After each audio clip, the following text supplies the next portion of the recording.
a Unitarian Universalist congregation with no geographical boundary, working toward creating a global spiritual community rooted in profound love, which cultivates wonder, imagination, and the courage to act. Adapting to the COVID-19 pandemic has been difficult for many bricks and mortar congregations. Early on in the pandemic, we were in a unique position to assist many congregations with the transition. We hosted special episodes of The VUU, provided advice and counseling to religious professionals, and trained congregations for live streaming worship, all while providing robust online programming for our members. From worship to covenant groups, from classes to pastoral care, and from our monthly magazine to our letter writing ministry, we have found ways to build connection and community even through the screen.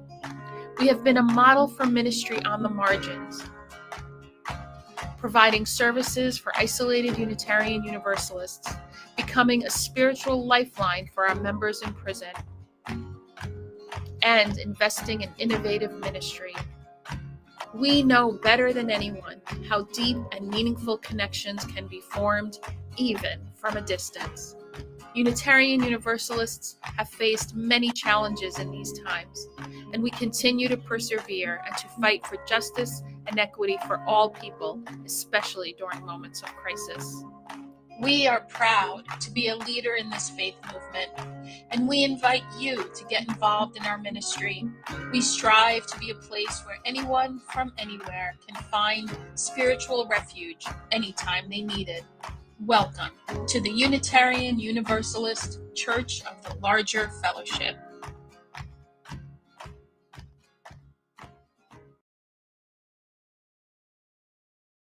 We are so excited to bring you an all-new episode of The VUU. The VUU is a weekly Unitarian Universalist talk show discussing important faith-based topics from an anti-racist, anti-oppressive, and multicultural perspective. Every Thursday for the past 7 years, we have welcomed guests from every corner of the world. Our guests are writers, scholars, activists, and religious thought leaders who are shaping Unitarian Universalism and society for the 21st century and beyond. I hope today's show inspires you. Hope it builds your faith. Hope it gives you perspective to see the power of Unitarian Universalism at work in your life. Enjoy the message.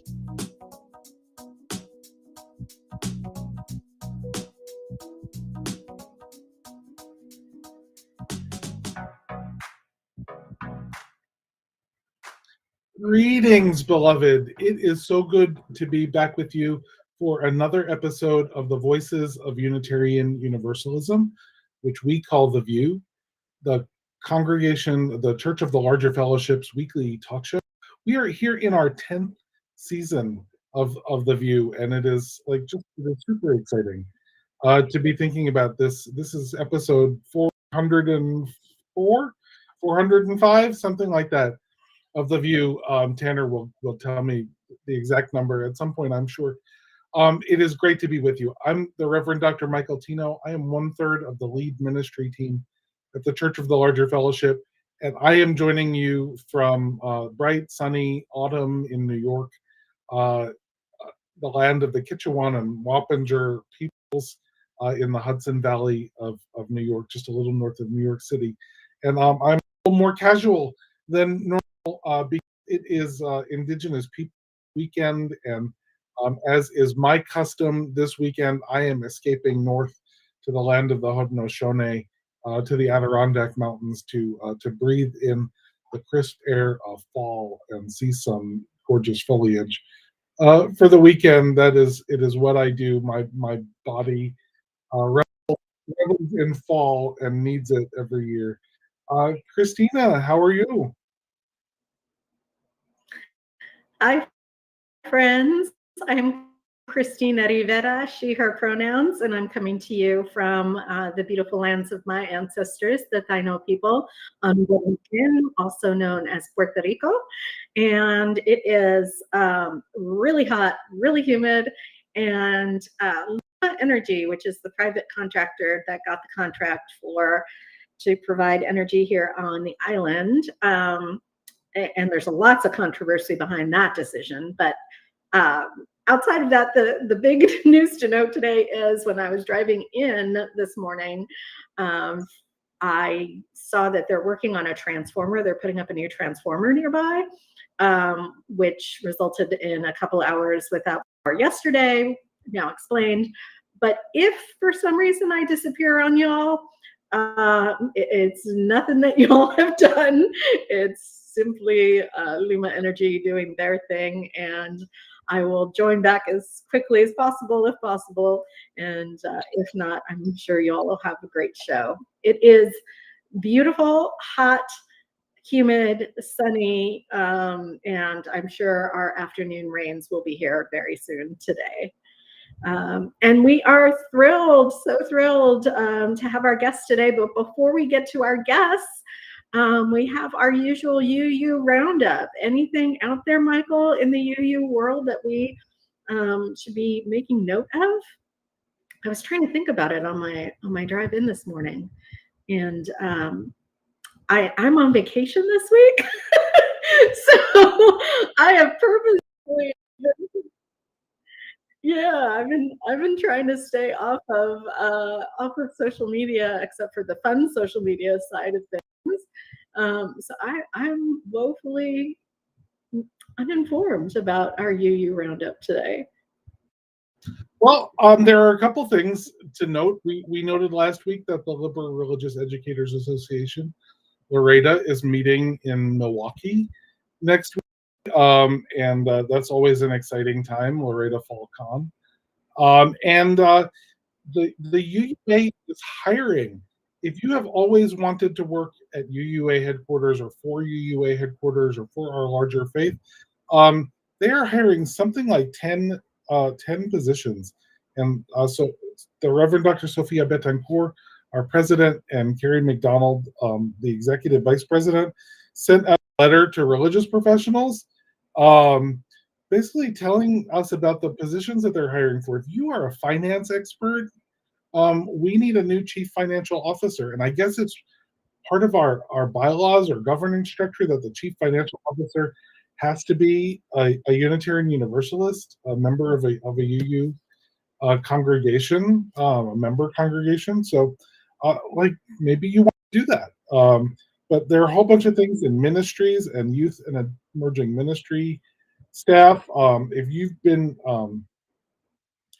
if you're a development person, they're looking for a major gifts coordinator and a whole bunch of administrative and finance positions. So listen, if you are searching for a job and you would love to serve our faith, go on to uua.org/jobs and see if any of those fit you.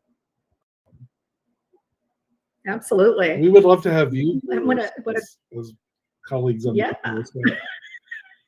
Absolutely. And so at the Loretta Fall Con, I will be convening the Black Indigenous POC spaces along with, I believe it's Chikaren Oloya. And I'll also be co-leading the family ministry training, which is like a Renaissance module, but is actually a little bit different in that Renaissance modules usually like teach you the skills that they're talking about. So, you know, the Renaissance module, like UU identity or UU history. The family ministry training teaches about how to engage your congregation and what it would mean to center family at the congregation. And that word family in the most broad sense humanly possible. So it's a different kind of training, and I'm leading that with the Reverend Leah Derlin-Jones, who was the co-author of the curricula. So that's going to be exciting too. And FallCon is just always such a delight. Anyways, it's just a great place to gather together.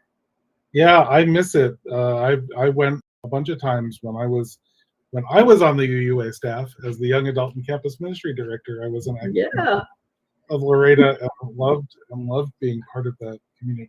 Oh, and then there is one thing that is super pressing and huge news in Unitarian Universalism that we should probably highlight as we begin our show today. Every fall, the Church of the Larger Fellowship appeals to you, our people out there in cyberspace all around the world, to help fund the work of our Worthy Now prison ministry. This year, we are doing that fundraiser on a site called DonorBox, but you can find it at clfuu.org/fund prison ministry, with hyphens between the words and fund prison ministry. And I'm sure Tanner has a slide or that URL at the ready. We are seeking to raise $15,000, and we have major donors who have agreed to match every dollar that we raise. And today on the show, Chris? Oh, you're just... I was saying 1 for 1. 1 for 1. You give $1, we get $2. You give $10, we get 20. Like, awesome. It's very awesome. And we're really, really grateful to those major donors, which if you want to be one of, let us know that too, because we'll take your help. But it's one of the things that brings us to our show today, because you might be wondering, like, what do you do with that money that we raise? And you can learn at the website. There's information there. But we are here today in part to hear the stories of what CLF does in our Worthy Now prison ministry. It is our show today, to learn exactly how it is that we are saving lives of over 1,700 incarcerated Unitarian Universalists every day, and the dedication that is required of staff and volunteers all around the world. So I guess we should introduce our guests and get them on. Today we have with us Sir LeBert Jr., our prison ministry manager. We have Beth Murray, our prison ministry administrator. And we have with us today special guest Bonnie Friedman, who is a CLF member, a longtime pen pal, and the secretary of the European Unitarian Universalist. Bonnie is joining us from Germany. And Bonnie had the wonderful experience that we're going to ask her to tell us about, of getting to visit her pen pal in August on the trip to California, and going through the almost unbelievable, unless you actually are deep in this work, in which case it's very believable, the almost unbelievable systems that isolate people, even people who are just trying to get a visitor. So let's bring on Sir and Beth and Bonnie. Bonnie, do you want to tell us that story first? Because I know a little bit about it, but I want to hear about it from you. Sure. Yeah, I've been writing to my pen pal for about 5 years, and when I knew we were going to be in the area where he's incarcerated, I asked you guys first if visiting was recommended and possible, and you said yes, absolutely. And I feel very comfortable with that with him after getting to know him for 5 years. And I asked him, and he was like, "Oh, please!" He really, he hasn't had a visitor since 2019, and since that time also his mom passed away, and he wasn't even able to go to her funeral. So yeah. So we started working on setting up the visit and going through all the hoops. And one of the things that became clear right off the bat was that getting the information we needed on his side and on our side was just not easy. It wasn't listed anywhere in a sort of a straightforward manner. He ended up finding out from other prisoners certain things that we absolutely needed to know, like what we were allowed to wear and what we were allowed to bring into the prison and not bring into the prison. Nobody in the official visiting people told us anything about that. And with the help of CLF and also with the help of a cousin of my pen pal, we were able to make the visit happen, even though you apply and then we heard back. My husband was denied. No reason is ever given, maybe because he's German. And then we had to reapply and write a letter, and then we got approved. And so I went online to make an appointment, and then we got a letter saying, an email saying, no, visit denied. You had to do this a month ago. It's like, you guys just approved it, and this is the week. So luckily, there was a sympathetic visitors organizer in one of the offices at the prison, and he already knew the story because he had helped us along the way.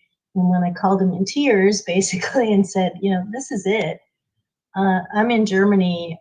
It's not easy for me to get to California. On top of that, I'm living with cancer, so I had a reason for compassionate visit. Hopefully I'll be around a long time, but we don't know. Anyway, and the reasons from my pen pal side as well, that he'd just been transferred to this prison. He hadn't had a visitor since 2019. His mom had passed away, and he was beaten up when he got to the new prison because he's a UU Buddhist and he doesn't fight back. And so he's not, he actually, when we met him, he's actually kind of like a big teddy bear. I was like, yeah, I can understand why you got beaten up. But it was really, really sad and hard. Anyway, we got there, we had a visit, and it was amazing because we were allowed 2 hours at first, and then it wasn't busy, so they let us stay for 4 hours. It had to be behind glass, which wasn't ideal. Would have been really nice to give him a hug. But he's in protective custody because he got beaten up. He's in isolation. So these are some of the things that just kind of highlight how broken that system is and how hard it is for a person like him who's really trying to rehabilitate themselves to try to do that in that atmosphere. I wrote about it. I'm also a writer. I wrote about it for the EUU newsletter and also for the CLF website. And I hope it moved a lot of people and will encourage people to become pen pals because it's life-changing, not just for the people in prison, but for us as well. Yeah. So that's the most of it. Thank you so much for sharing that story. I'm hoping that now, Sir and Beth, you might put that into a little bit of a larger context in terms of what we encounter in our ministry, and then how that ministry fits into the larger system of the carceral state and the project of our nation to dehumanize and isolate people.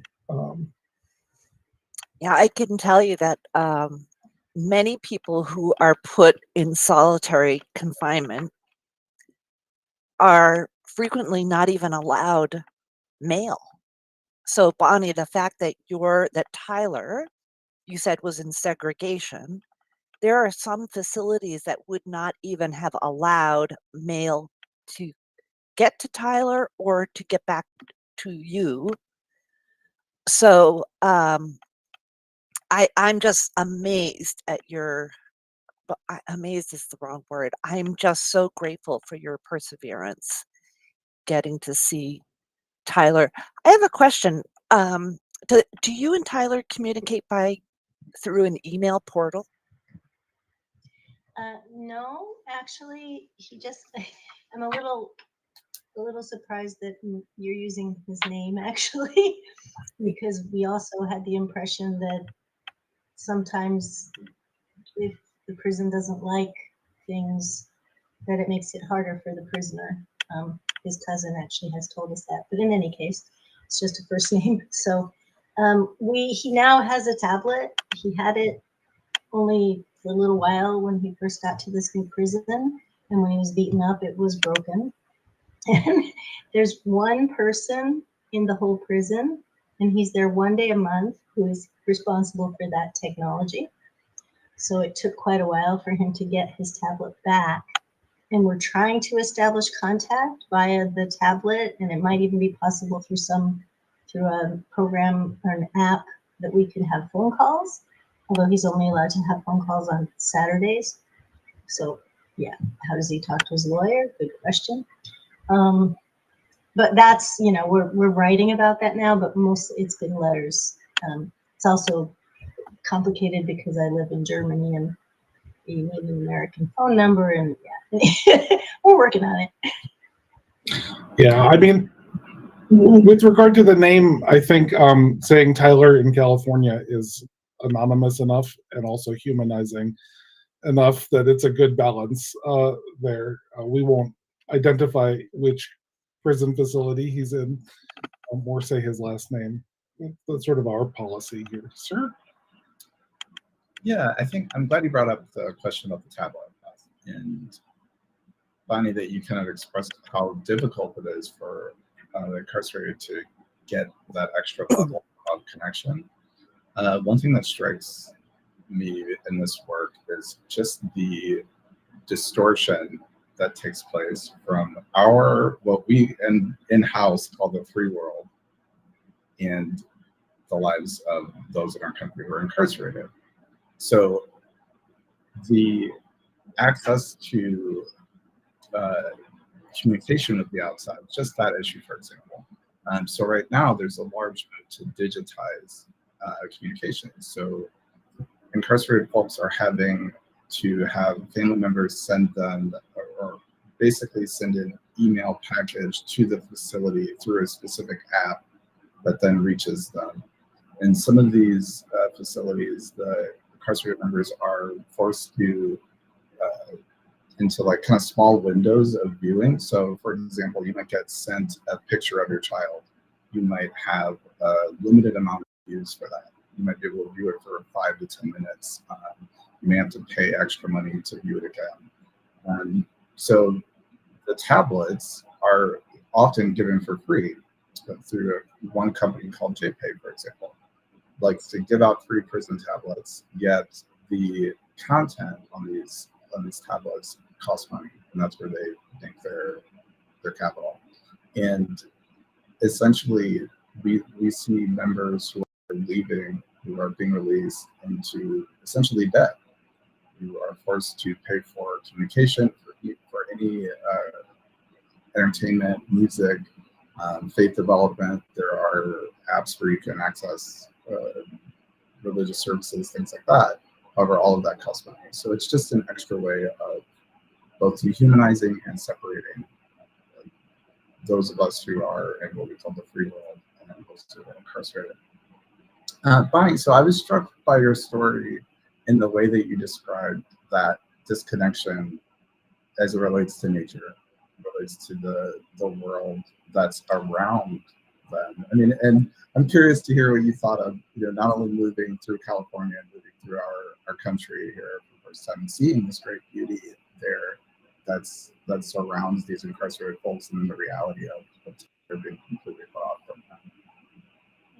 Yeah, that was really hard. I mean, it's not, on the one hand, you're not entirely surprised, it's prison, and there have been enough TV shows about what it's like in there to let you know that it's not nice. But the reality of it is heavy. It's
So Bonnie, so to ask you again, we had, I was really impressed with the contrast you described between essentially like visiting, our country, visiting this beautiful area in California, and the way that contrasted with Tyler's experience being incarcerated, kind of surrounded by that. Yeah, California is all about nature and beauty, and the redwoods and the other trees and the beaches everywhere, and forests and desert, and there's so much. And the area where this prison is beautiful outside of it, and the contrast between that and the inside was really startling and heavy. It was just heavy, that you had the feeling that there just was a disconnect, a total disconnect. There is no nature in that building. I told my pen pal afterwards, I wrote him that when we were leaving the grounds, we actually saw 5 deer grazing on the grounds. And he said, yeah, we don't see anything like that. He wrote back recently in here. I saw some seagulls through the window once. And yeah, and that was really, really hard to hear. And it was hard to experience. I could actually read a little excerpt from what I wrote, if that would be okay. Yeah, I write better than I speak off the cuff. So we had to prepare for the visit, and we had to get information from my pen pal about what was allowed. So there we were in our modest clothing with our little plastic baggies of what we were allowed to bring in, which was our ID, an unopened packet of tissues. We could have brought some dollar bills in if we had been allowed to buy him some food from the vending machines, but we didn't bring much because we weren't. We were allowed to take a picture, which was a real blessing. And 1 electronic car key and 1 house key. That's it. Everything else you have to leave outside. No cell phones, no nothing. And so we were prepared. We got ourselves ready. We arrived at the prison. Inside, we went through security, much like airport security. And just like airport security, even standing there knowing you've done nothing wrong, you feel nervous and guilty somehow. Would we be cleared or turned away because we somehow missed a rule and didn't follow it? Or because one of the guards was having a bad day or didn't like our looks? After we walked from the visitors' entrance building, we had to surrender our passports before entering the visiting area. Again came the feeling of being powerless and insignificant, of having no rights, despite only being visitors there. And what struck me most was the inside-outside contrast. Outside the prison, one has beautiful views of a nearby body of water, and as we exited after our visit in the early evening, we saw 5 deer on the grounds eyeing us curiously. A sign on a tree outside the grounds advertised a studio apartment available in the area for, I kid you not, $3,850 a month.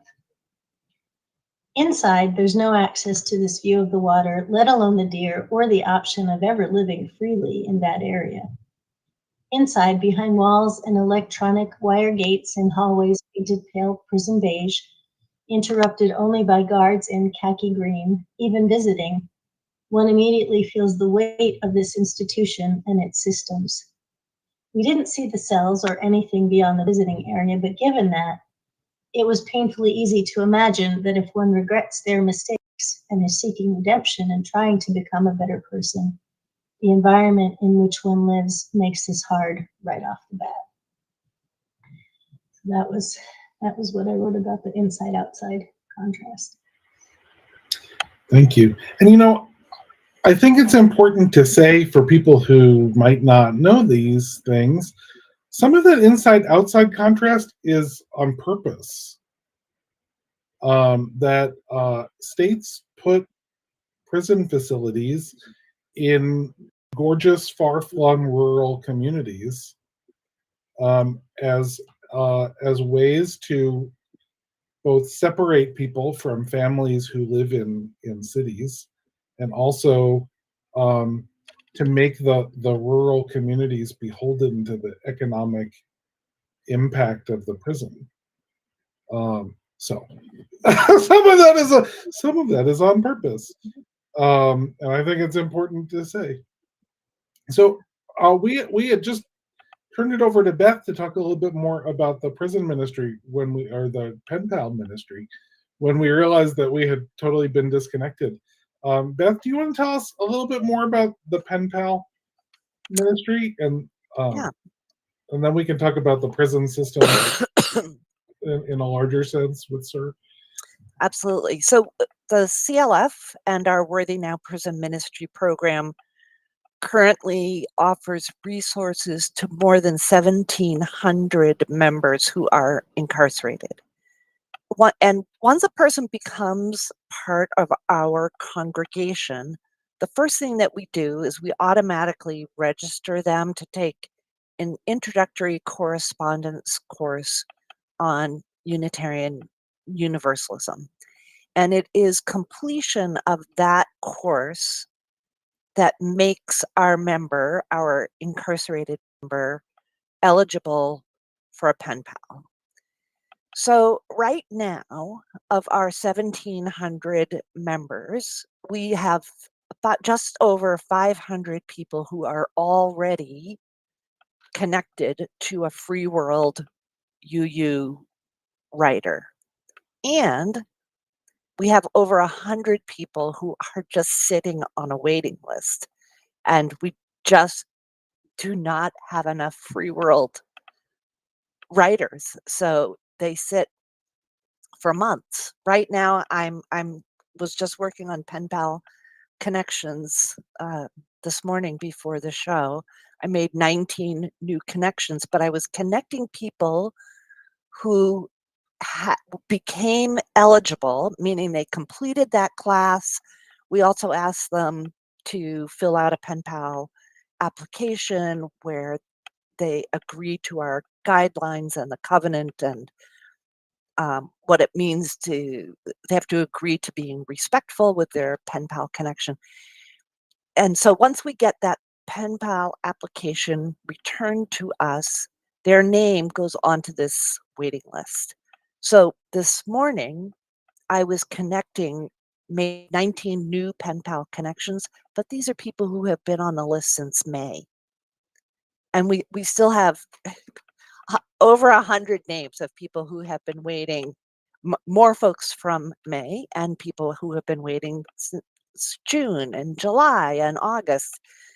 So if you feel like you have time to write one letter a month, boy, we sure would love your help. And you can sign up on the CLF Worthy Now website.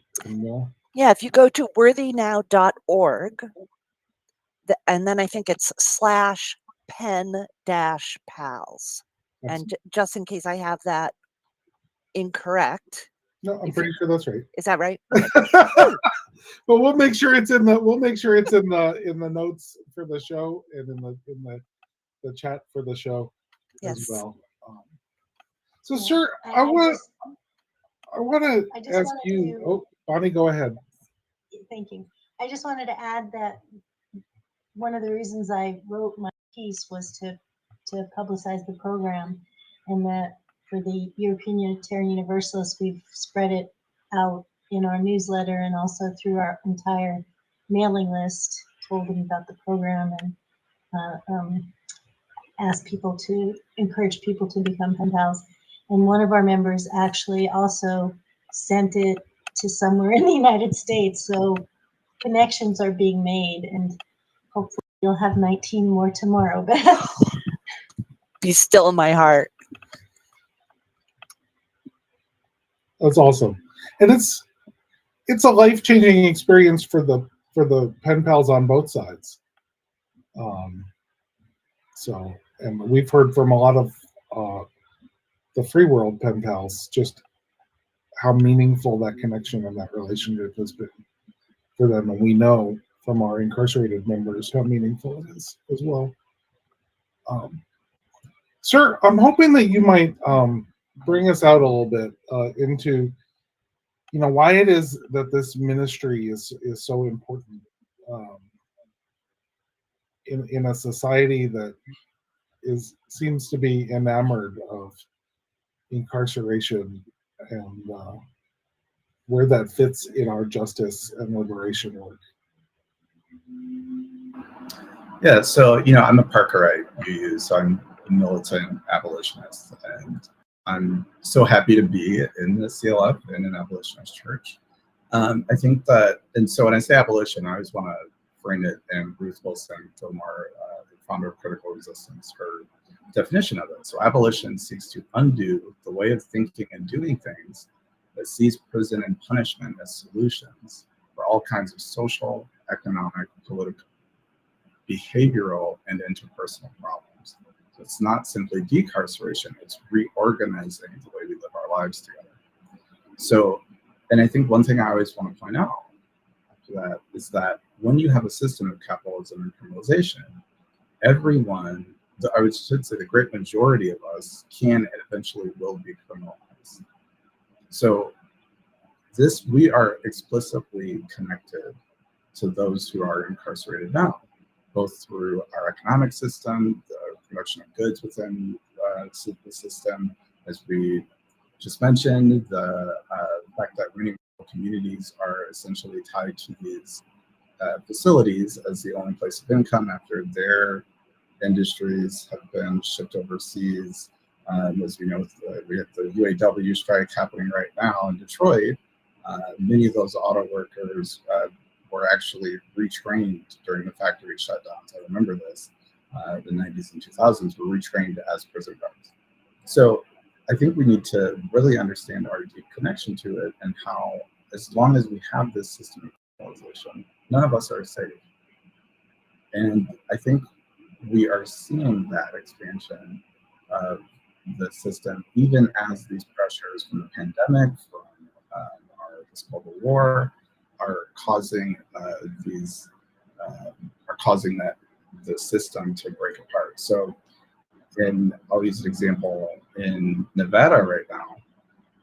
There is a advocacy fight happening because the prisoners, since the pandemic, food has been so restricted that in the Nevada Department of Corrections, there are inmates, incarcerated folks, I should say, who are being forced to eat toothpaste, toilet paper, salt to try to dampen hunger.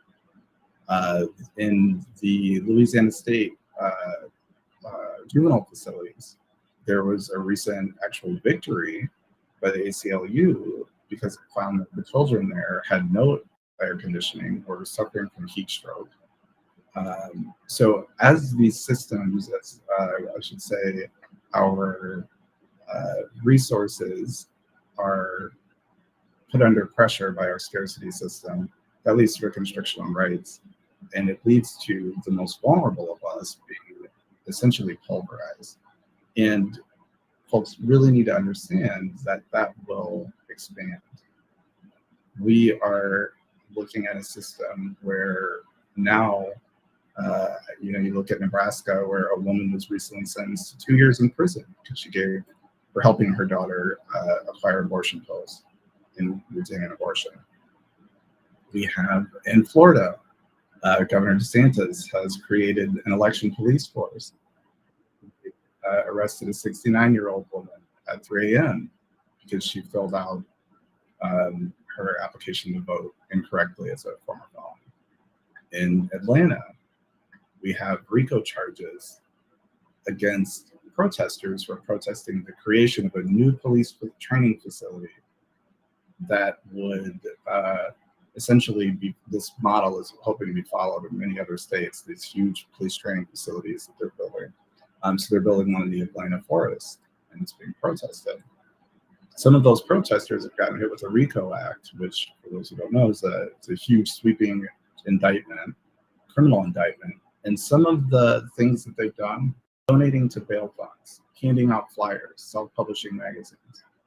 How many UUs listening to this right now donated to a bail fund, have handed out flyers, have done anything like that in the last 3 years? So I think we really need to kind of wake up and understand that these folks that our whole lives we have been taught are so removed, are all hidden in these far away places in rural areas that we've never heard of. They are us. We will be them. And it's time for us to wake up.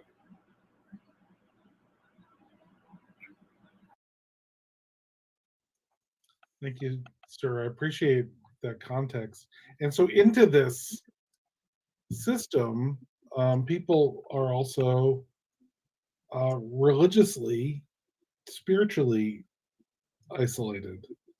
And we hear about that too. Bonnie, I'm wondering if you can tell us more about how you've supported your pen pal as a Buddhist, as a UU Buddhist, who is incarcerated. Yeah, sure. We write about so many different things. He's gotten, I think, 2 college degrees in his time so far in prison, and he's always reading stuff. We exchanged some stuff. We talked about the Buddhist traditions, and he asked me if I could find some information about the different holidays. And he wrote that he's been trying to organize services in the prisons where he was. Of course, he's not able to do that right now because he's in isolation. But we talk a lot about the ideas from Quest, and bring up stuff that, questions that we have for each other, about religion, life, the universe, and everything. So I guess I support him more generally as a spiritual person and specifically as a Buddhist, but we have had exchanges about the Buddhist faith, and he finds that it especially is important for him because it really helps the whole idea of detachment, helps him survive, and being able to, he meditates, and it helps him control his emotions, and it helps him to basically survive the circumstances around him and to stay centered no matter what happens in his current reality. So Thank you. Beth, maybe you can tell us a little bit more about what CLF offers all of our incarcerated members who find that they are being spiritually isolated and religiously persecuted. Yeah, and before I do that, I do want to say that trying to get resources mailed to our members has become increasingly difficult. Yes. Many facilities are concerned about drugs coming into the facility attached to the state of Texas for many, many years, for example, only allows white paper and blue or black ballpoint pen because they felt that drugs were coming in on cards, color. If something bounced back a couple of months ago because of a sentence had been highlighted, and that's why it was rejected and it came back to the Boston office. And so now, as a result, many facilities, including Texas, have hired companies that scan the letters. So letters in many states, the state of Florida, Pennsylvania, North Carolina, Wisconsin, Texas, mail is no longer allowed at the facility. What happens is you must send letters to this scanning company, and there's quite a few now out there, and they will scan your letter, and it will either be sent electronically to the prisoner if they have a tablet, or it will be literally recopied and remailed. So there is no longer such a thing as trying to communicate with our pen pals, our members, in a timely way, which is very frustrating. But let's just explain what we're trying to mail. So the CLF has a worship publication. It's called Quest, which Bonnie mentioned a little bit earlier, and that is mailed about 8 times a year. The UU World, which is published twice a year, we send that. We have a newsletter that is sent twice a year. We call it the Worthy Now newsletter.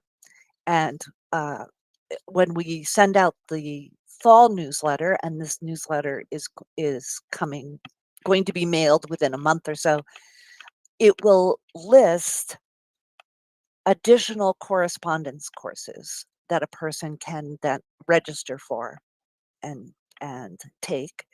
And our spring newsletter lists I think I had it reversed. Anyway, one of the newsletters has a list of classes that you can take. The other newsletter lists some reading packets that we send. And the rules of where to send this material, it's like a moving target. So at one point, North Carolina said, oh, well, magazines can be allowed at the facility. So great, we change our database, get the digital address out of there so that we can send Quest and the UU World directly to the facility. But then mail starts to bounce back and they go, oh, Quest, it's only 8 pages. No, you're going to have to send that to the digital address. So we're changing the database again. So a lot of times prisons, no one seems to understand the rules that the contracts that have been set up between these scanning companies and the prisons. So when you call for assistance to the prison to try to find out why did this piece of mail bounce back, the mailroom at the facility typically does not know. And it's nearly impossible to reach a real person at the scanning company. It took us quite a long time to realize that North Carolina, the contract that they signed with a company called Text Behind, the reason our mail was not getting through is because they require a first and last name in the return address location. Whereas another state, also using Text Behind, has a completely different contract with Text Behind, and you don't need that name. So we just put the name Angus McLean, who's a famous religious educator from the 1930s and 40s. Angus is part of our CLF staff now, and Angus's name appears on just about all of our envelopes, regardless of whether a state requires it or not, because at any given time, a scanning company, the contract between the scanning company and a prison facility, that contract can change. And unfortunately, those changes are not communicated to the mailroom staff, to our incarcerated members, or to the people that are trying to send mail. So can you tell I'm frustrated? Yes. We know. And again, I want to point out that all of these things are on purpose. Right. This is not the system is broken. The system is working as it was designed to isolate people from their lifelines of support, to cut them off from communities that would support them, to make it harder for people to write them letters. The system is working as designed, and then to funnel money into the pockets of people who get kickbacks for these contracts and whatnot. And I won't even go there. But I just want to like be to find a point on it. This is on purpose. So we have just a few minutes left. So I just wanted to make sure that all of our guests had a last opportunity. If there's something that I didn't ask that you want to make sure you say, Bonnie, can we start with you? Thank you. It's been a real pleasure to be on the show. I hope it generates more pen pals. And another thing I'm planning to do, actually, with Tyler's permission, is to float my writing to Yes Magazine, who we both subscribe to, and it also gives us a lot of good stuff to talk about. I don't know if they have a theme issue that it would fit in coming up, but I figured it's worth a shot. Spread the word as widely as possible about the good things we're doing to try to combat the not broken system that acts broken. Thank you. Beth and Sir? Well, thank you also for having us on. I care deeply about the prison ministry program, and I admire the energy and the perseverance that it takes to stay in touch with our members. And Bonnie, I'm just so grateful for all that you're doing. Thank you. So yeah, thanks for having us on, definitely. And I would just really encourage folks watching to do essentially three things. So number one, connect to an abolitionist organization. So ours is a great choice, as you use, I would say, the Worthy Not Prison Ministry. Make that connection to someone who's there. I would say the second thing is to educate yourself on how you're connected to the system locally. So there's always a piece or a piece of legislation or a facility nearby or some lawsuit or legal effort happening. I guarantee it next to you somewhere around abolition, around mass incarceration. In my home state of Ohio, we are voting on a cannabis bill to legalize recreational cannabis, which would bring down our rates of arrest, our rates of incarceration around the failed drug war, the war on black people. And the third thing is to organize and vote in the interests of changing it. So all my life, people have been telling me, especially as a young black person, formerly young, and as a far left political thinker, that I need to vote. I'm asking you to vote for the right things. So for example, the vote I just mentioned, that I'm going to go and cast my ballot, as I've been voting since I was 18, that we can have legal marijuana in our state, in Ohio. There is something next to you, something coming up, I should say, at a ballot that will either turn back the funding for some of these programs, that will maybe redirect some of the funding away from our police systems that fill these prisons, or for politicians that will actually speak against us. I think that is extremely important. We have to have radical change or radical failure, and we cannot keep voting and organizing for centrist neoliberal policies that just increase this problem. And I will be as frank as needed until we can get a shift. So that's what I would ask. Thank you. And there are ways to push our politicians to expand their imagination and their thinking about these things. I know when New York legalized cannabis, it was because of a few very courageous state legislators that was held up in our state government until the law was changed to expunge the records of people who had been convicted of cannabis crimes and to prioritize their applications for permits to run dispensaries. And so there was some reparations built in to the law. It wasn't maybe as good as it could have been, but they held up the law in the state legislature until they got something, which was pretty impressive. Well, thank you so much, all of you, for joining us. Bonnie, it's been a pleasure to meet you. We corresponded briefly about your visit to California, and so it's nice to put a voice and a face to your name. Beth and Sir, I am always honored and privileged to work with you on the CLF team, and we hope that all of you out there will continue to support CLF's prison ministry as pen pals, as funders, or as both. Until next week, this has been The View. Thank you for joining us. Special thanks to those of you who give generously to this ministry. It is because of you that this ministry is possible.